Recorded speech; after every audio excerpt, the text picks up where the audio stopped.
the very first Lovecraftian writer I ever encountered, in fact, before I'd read Lovecraft's own mythos fiction, was Bob Bloch, and specifically the story Notebook Found in a Deserted House, which I still think is a tremendous little tale of terror.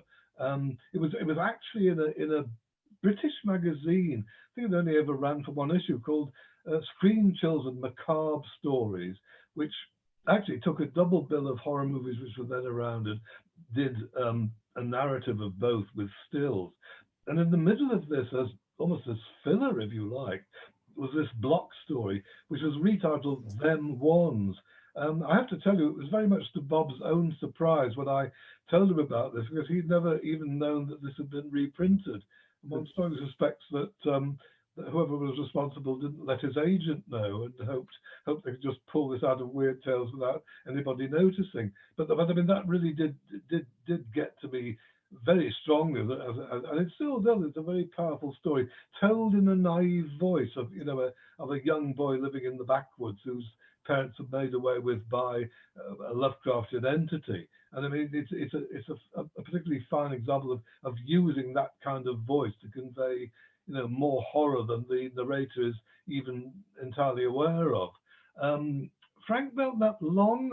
I mean, Frank was hugely enthusiastic with what he did. I mean, it does spill over at times when all the characters talk like a character in a horror story. But even so, the Space Eaters have a sort of special magic for me.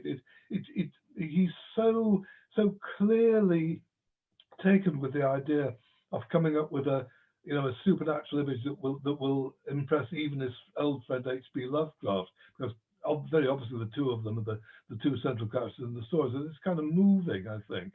Fritz Leiber, yes, he took the whole thing very considerably further in terms of the everyday and urban environment, or indeed a story like, say, a bit of the Dark World, in which he specifically was trying to rekindle cosmic terror in a day lit, as I remember it now, modern Californian setting, and it works extremely well.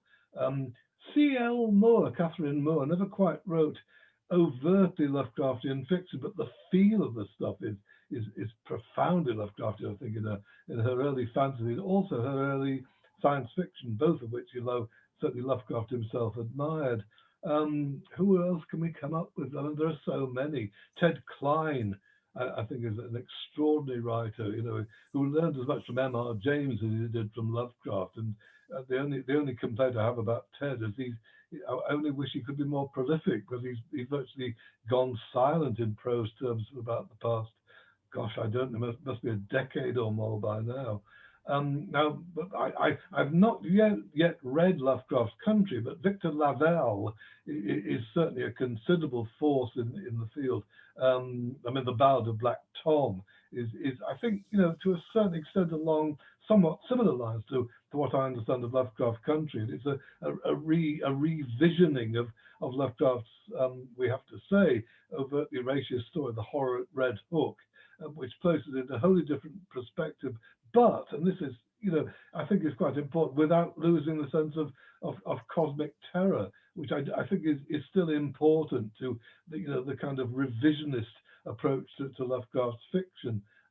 Poppy Z. Bright, alas, again gone silent. I mean, Poppy is now Billy Martin, in fact, but did write a number of stories later on in the mainstream. But early stuff like His Mouth Would Taste of Wormwood is a revisioning of a Lovecraft story. In that case, The Hound. But done as, I mean, if the Lovecraft story is decadent, by gum, the Poppy Z. Bright story is Lovecraft on absinthe with a vengeance, and very powerful stuff it is too.